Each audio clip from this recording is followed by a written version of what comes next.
নমস্কার বন্ধুরা, cook and মস্তি চ্যানেলটিতে সবাইকে স্বাগত জানাই।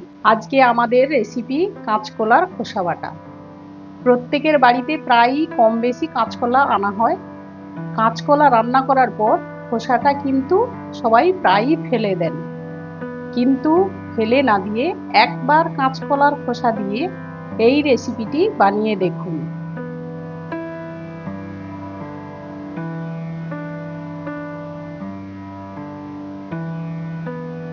আসুন দেখে নেওয়া যাক আজকে রেসিপিটি বানানোর জন্য কি কি লাগছে। নিয়ে নিয়েছি কাঁচকলার খোসা। কাঁচকলার খোসা এইভাবে কেটে নিয়েছি। আর লাগছে চিনি, পেঁয়াজ, রসুন, কালো জিরে, কাঁচা লঙ্কা কুচি, লবণ, ছোট চিংড়ি, সর্ষের তেল। কাঁচকলার খোসাগুলো সেদ্ধ করে আমি পেস্ট করে নেব। দেখুন কাঁচকলার খোসাগুলো এইভাবে সেদ্ধ করে নিয়েছি, এবার পেস্ট করে নেব। কাঁচকলার খোসা এইভাবে পেস্ট করে নিয়েছি। কড়ার মধ্যে সর্ষের তেল দিয়ে দিয়েছি। তেল গরম হয়ে গিয়েছে, আমি নুন হলদি মাখানো চিংড়ি মাছগুলো ভেজে নেব।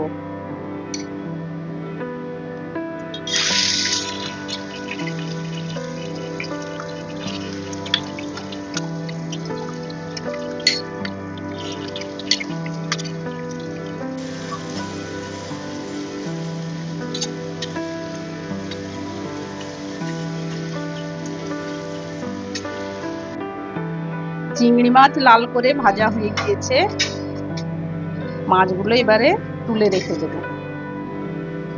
কড়ার মধ্যে সর্ষের তেল দিয়ে দিচ্ছি। এর মধ্যে পেঁয়াজ কুচি, রসুন কুচি দিয়ে ভালো করে ভেজে নেব।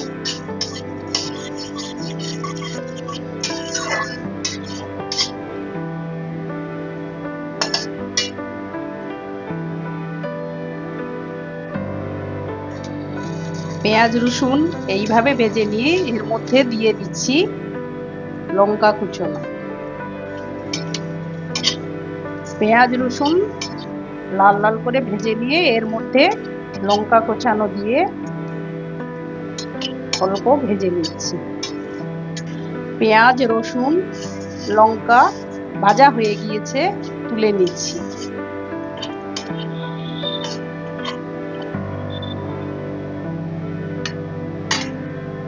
পেঁয়াজ ভাজার কড়াতেই অল্প করে সর্ষের তেল দিয়ে দিলাম। এর মধ্যে কালো জিরে ফোড়ন দিয়ে দিচ্ছি।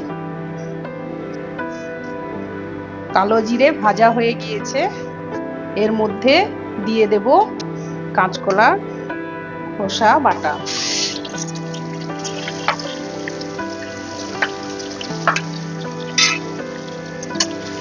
খোসা বাটা ভালো করে 2-3 মিনিট নেড়ে নিতে হবে। কাঁচকলার খোসা কাটার সময় জলের মধ্যে একটু হলুদ দিয়ে কাটবেন, তাহলে খোসাগুলো কালো হবে না। এর মধ্যে দিয়ে দিচ্ছি নুন, চিনি। এবার ভালো করে নেড়ে নিতে হবে। দেখুন খোসা কিভাবে মাখা মাখা হয়ে গিয়েছে। এর মধ্যে এবারে দিয়ে দেব পেঁয়াজ রসুন কাঁচা লঙ্কা ভাজা, চিংড়ি মাছ ভাজা। এগুলো দিয়ে ভালো করে মিশিয়ে নিচ্ছি।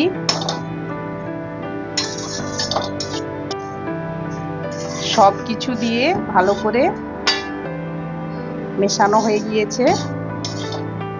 কাঁচকলার খোসা বাটা রেডি।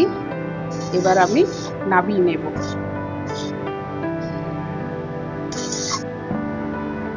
কাঁচকলার খোসা বাটা যদি ভালো লেগে থাকে আপনারা বাড়িতে বানিয়ে দেখতে পারেন। গরম ভাতের সঙ্গে খুব ভালো লাগবে। রেসিপিটি যদি ভালো লেগে থাকে চ্যানেলটি সাবস্ক্রাইব করার অনুরোধ রইল আর কমেন্ট করে জানাতে ভুলবেন না।